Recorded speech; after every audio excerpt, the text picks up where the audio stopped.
Welcome to episode 13 of Scorned by Muses. Post-Apocalyptic Sincerity.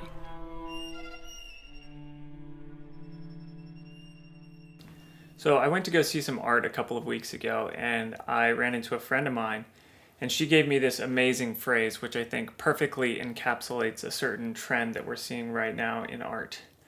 And that phrase is post-apocalyptic sincerity. And what I take that to mean is that the end of the world already happened. The future is not coming. So artists, younger artists, and by young I mean people under 40, millennials and Zoomers, are returning to a kind of naive, sincere form of art making. And so most of these artists are retreating back to a time when they still felt optimistic. And that was when these artists were in high school. Before they went to art school, before their professors told them that the art that they were making was bad, that everything they knew about art was wrong. And they've kind of gone out into the real world and they found that for some reason the things that their professors taught them no longer make sense. And so they're making the kinds of art that they would have made in high school. There was the Kai Christensen Knowles show where he's kind of going back to these video game and anime inspired stuff that had sort of invigorated him originally when he was in high school. There is someone like Hannah Torrens. She's going back and painting pictures of fashion editorials, which is exactly the kind of thing that you would see in like a high school art show or something like that. And then there's the Dime Square scene of naive poetry and theater and this kind of cringe high school theater kid party scene. What does this mean? This kind of retreat? I don't think it's particularly good. I don't think it's necessarily any worse than the kind of over-academicized conceptual practices that we were seeing in the decades prior, or something like zombie formalism, which was one of the moments that kind of preceded the moment that we're in now. And so then the natural kind of question is, well, what kind of art should artists be making? I don't think that that's something that I can necessarily answer. But there is something that I've been thinking about, which is that there's a kind of irony that we have so many masters of fine art out there and so few masterpieces. Right? I don't think people even actually aspire to make masterpieces anymore, which is really unfortunate. But also, I don't know if it's possible.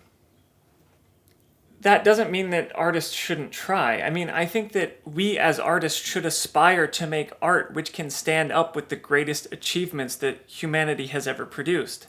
We should try to make art that can stand up with Michelangelo's David, that can stand up to a Caravaggio, that can stand up to Mozart and Beethoven, that can stand up to Monet and Matisse, that can stand up to a Tarkovsky film, that can stand up to an Eisenstein film, that can stand side by side with the greatest achievements that humanity has ever produced in the aesthetic realm.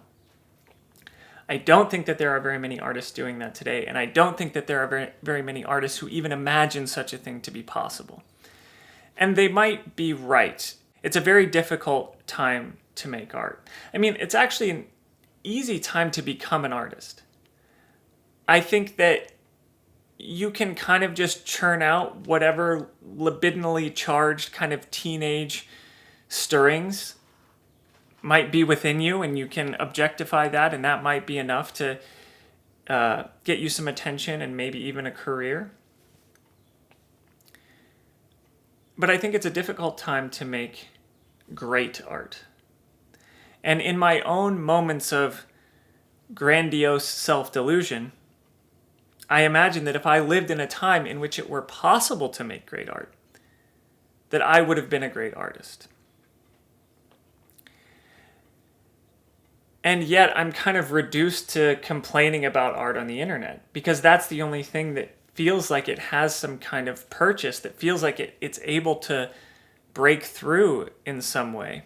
I'm attempting to be critical of the practice of art and of bourgeois society because, after all, we would say, or Marxists would say, that art is bourgeois ideology.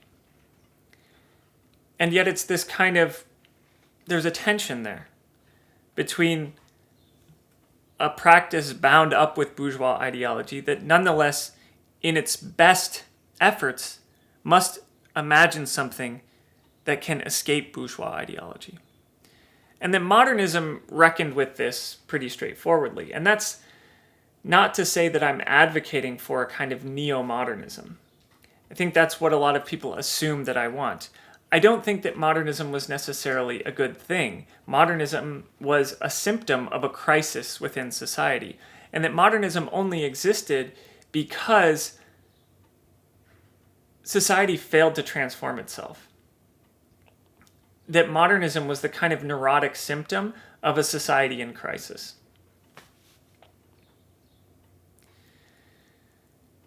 And so, what is one to do? I mean, I want to destroy art. I wish I didn't have to talk about art. I want to destroy art because I think that we ought to live in a society in which art is no longer needed. Of course, you can't just simply destroy art and that will produce a new society. But I want to destroy the need for art. And I want artists to recognize their own complacency with the system of capitalism, of bourgeois society, that their practices, the majority of practices of art that I see today, are merely affirmative. Affirmative of the practice of art and affirmative of society as it exists. Now, that's not to say that you should be making kind of activist art. You shouldn't be making art about Gaza or something like that, because that's just going to end up being bad art and bad politics.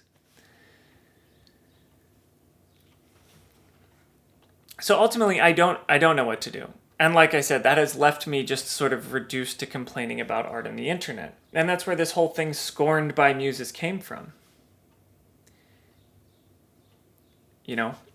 Only those scorn the Muses who feel they have been scorned by them.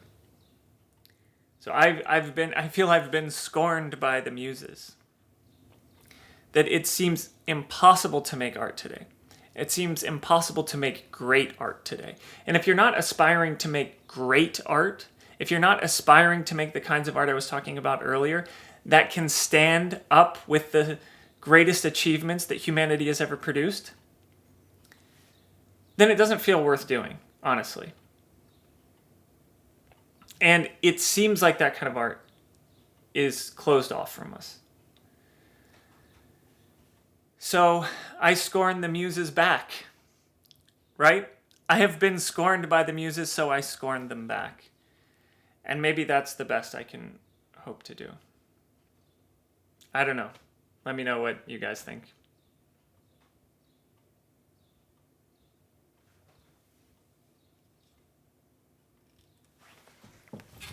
Hi guys, we are introducing something new for our Patreon subscribers, and that's office hours. So beginning this week on Wednesday evening from 6 p.m. to 8 p.m. Eastern, I will have 4 available slots, 30 minutes each, in which you will be able to have a Zoom call and talk to me about art, about politics, about philosophy, about whatever. You're a young artist and you want me to look at your art and tell you what I think, I'm happy to do that as well. So yeah, I'm opening this up. If people want to have discussions and open a dialogue with me, that's what I'm going to do. So this is only going to be available for Patreon subscribers. Just shoot me a DM on Patreon, and I'll put you the first 4 people who sign up. I'll do 4 30-minute slots. Yeah, I'll see you out there on Zoom, people.